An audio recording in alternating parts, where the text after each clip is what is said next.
gave her a call. You know, everybody who knew her and those who know her just through the news have been playing detective since the very beginning. And ABC 2's Nadia Singh spoke to some body language experts tonight who try to bring some insight into this case and her alleged killer, Tyler Tessier.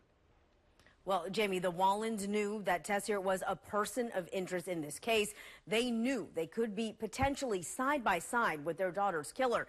Our experts say that knowing what we do now, their interactions make a lot of sense.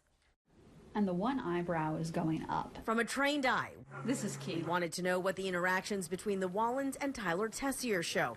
Let's start with this walking shot, noting that the Wallens already know Tessier was a person of interest in their daughter's murder. The moment when he puts his head next to the mom's, it seems forced and fake because the rest of the time there's more of a distance. If it had been a different situation where the parents didn't see him as a suspect, they might have put him in between and they might have been the ones holding him up. And he knew by touching her head that that was symbolic because he clearly afterwards knew there was cameras rolling.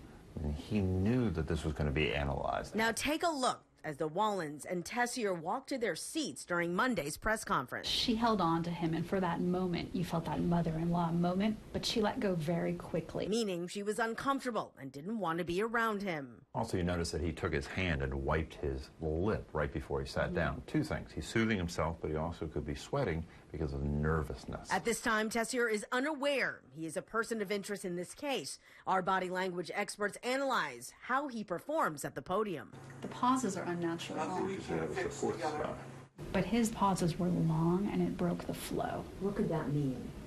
He's trying to carefully make sure he crafts his word choices and doesn't say anything to incriminate him. And in some of the most telling pictures of all, we see the Wallens and Tessier together. Again, the Wallens having to feign affection for him. Also, for the first time, realizing the seriousness of what's happening. I mean, the world is watching this, and as he gets more nervous and more anxiety, he's wiping his eyes, he's touching his legs. At one point, the way she had her leg crossed over the other, it created a barrier between them.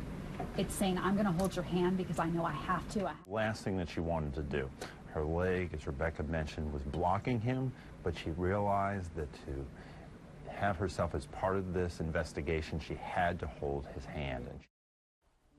Now, Jamie, Tyler Tessier faces life without parole if convicted in the murder of Laura Wallen. Wow, that is some story. Nadia, thanks. So